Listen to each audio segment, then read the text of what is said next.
Қайырлы күн баршаңызға. Бүгін сіздерге венский вафлеттің жасалу жолын көрсетемін. Видеоның соңына дейін қарап, каналға тіркелуді ұмытпаңыз. Алдымен ыдысымызға жұмыртқаны салып, оның үстіне қантты салып, жақсылап араластырып аламын.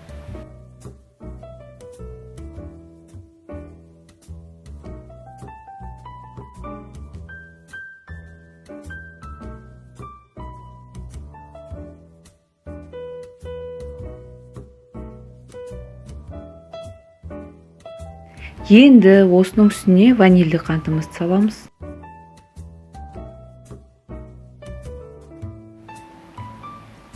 Енді үстіне сүтті құйып,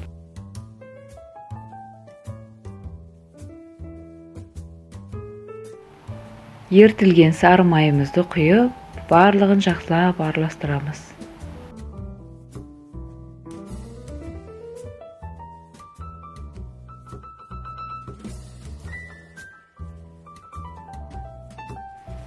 Енді осы дайын болған сұйықтықтың үстіне құрғақ заттарымызды саламыз. Ұнды, картоп крахмалын,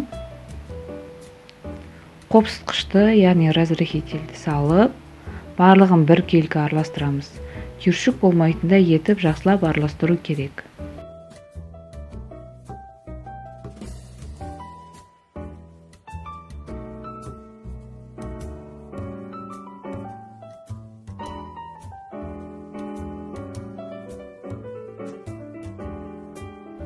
Міне қамырымыз дайын болды. Осылай біркелкі болып шығады.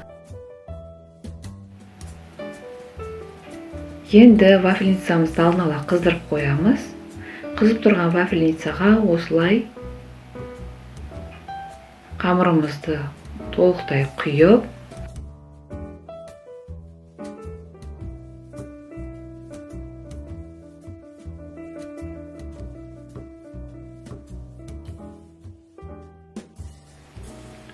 оны қызартып пісіреміз. Біздің вафлилеріміз пісті. Енді оны вафельницадан босатып, ыдысымызға салып суытамыз.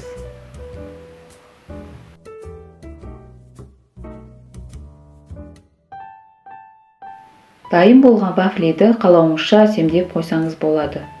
Бұндай вафлилерді таңғы асқа дайындап, отбасыларыңызды қуантыңыздар.